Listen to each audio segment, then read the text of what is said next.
Hi, good day everyone. This is Ray Sandy Casalhay from Group 5. So I will be presenting to you about the netiquette, navigating the digital world with respect. So it is a guideline to online etiquette. So we all know what netiquette is all about. So when we say netiquette, first the word net is for network and etiquette means the thing or the way you act in one situation. Like, for example, I am talking, then you are listening to me. So, let's proceed. So, first of all, what is netiquette? It is a network. Network etiquette refers to the set of rules and guidelines for acceptable online behavior. It is about respectful, so take note for this, the respectful, considerate, and responsible in your digital interaction.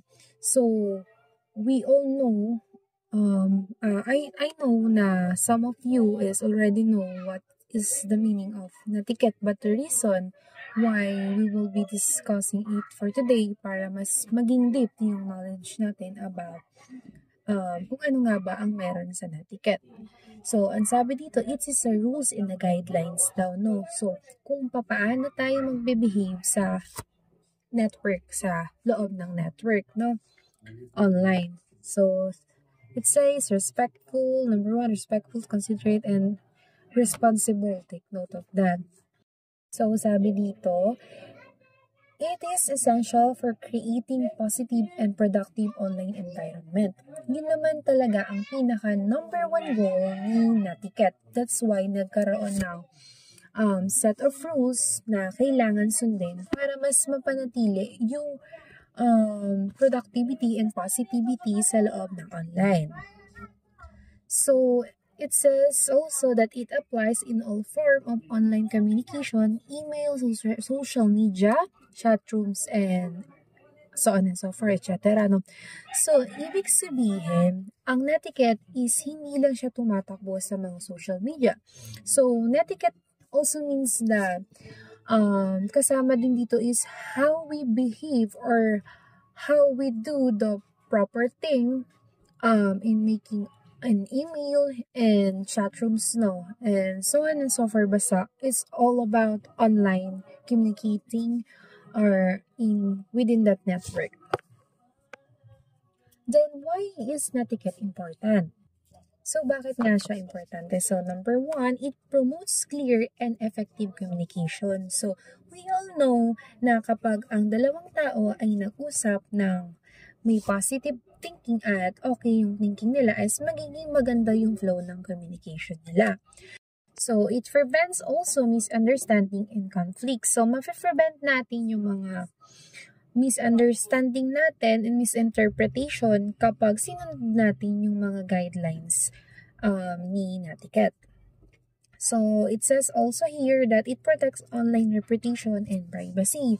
So, if alam natin kung ano yung rules or the guidelines or the limitations, mas mapoprotektahan natin yung reputation natin, also our privacy.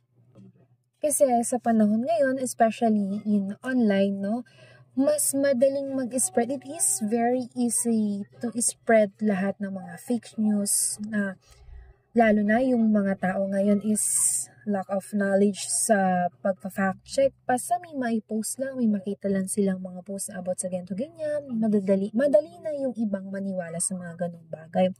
So, for us to protect our own self online, or to easily say our online reputation is we need to follow the netiquettes. So, we need to become responsible sa mga gagawin natin actions online. And lastly, it contributes to a safer and more enjoyable online experience for everyone. Diba? Masaya kapag yung mga nakikita mo lang sa feed mo is all about positivity, diba? So, the more we follow those guidelines, the more we became safe, diba? And the more we will be enjoy that online experience, diba? So, it will be a good benefit for the both of us. Next are the key principles of netiquette. So, number 1, ito ang pinaka dapat ipin nyo sa inyong mind, respect others. Treat everyone with courtesy and consideration, even when you disagree with them. So, I know all of us, especially in, let's say, ito na sa Facebook, like, for example, the politics, no, sa palitan ng mga arguments, no. So, sabi dito, di ba, when we will follow the netiquette, no, even though you disagree with their belief, we must respect it. Kasi nga, we have our own beliefs, di ba?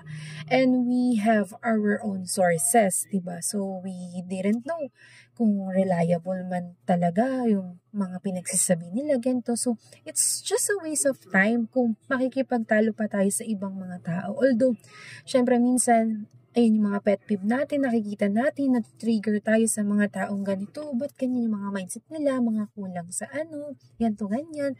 So, diba, imbis na yung, kumaga, yung mga ginagawa nila, it's, nagiging negative siya sa'yo kasi, diba, dinidibdib mo yung mga nakikita mo through online, through social media. So, kahit ganun yung situation, still consider na just respect each other. So, ignore mo na lang kapag makita mo. Just don't say anything, di ba?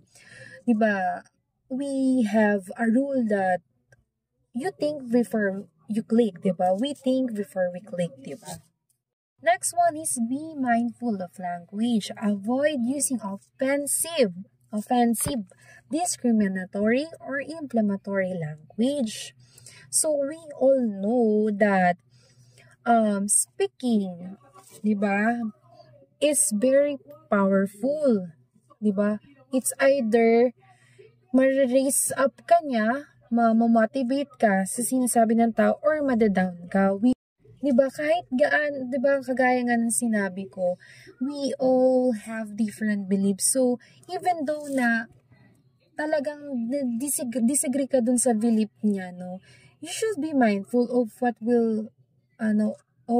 language you will be, you will be used on that person, di ba? Kasi we didn't know kung ano yung mga na-experience nila sa life, di ba? Baka yung taong yun, mahina yung loob niya kapag nakakabasa ng mga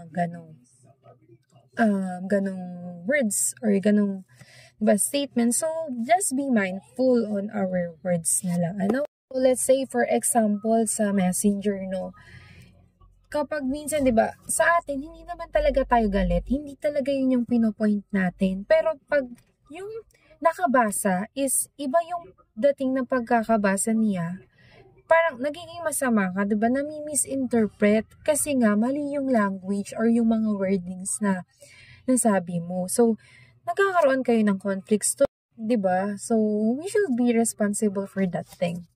And ito, think before you post or you click, kagaya ng sinabi ko kanina. So, consider the impact of your words before you share them. No, kung para sa'yo, okay lang para ma-express mo lang yung galit mo, yung mga nararamdaman mo, ganito, ganyan. But syempre, be careful and be mindful na hindi lang ikaw yung naandoon sa online. Siyempre, kaya nga sinabing online world, marami yung nakaka-access at nakakakita nung post mo, yung mga pwede pang makakita nung post mo. So, syempre, kung para sa'yo, parang ma-release mo lang kung ano yung galit mo, di ba? You should think, di ba, before you post or you share anything, di ba? Kasi, di ba, as I've said earlier, you need to protect your own online privacy, your reputations, ano? So, kung gaano mo iniingatan yung sarili mo physically sa ibang mga tao, you should also protect yourself in terms in online.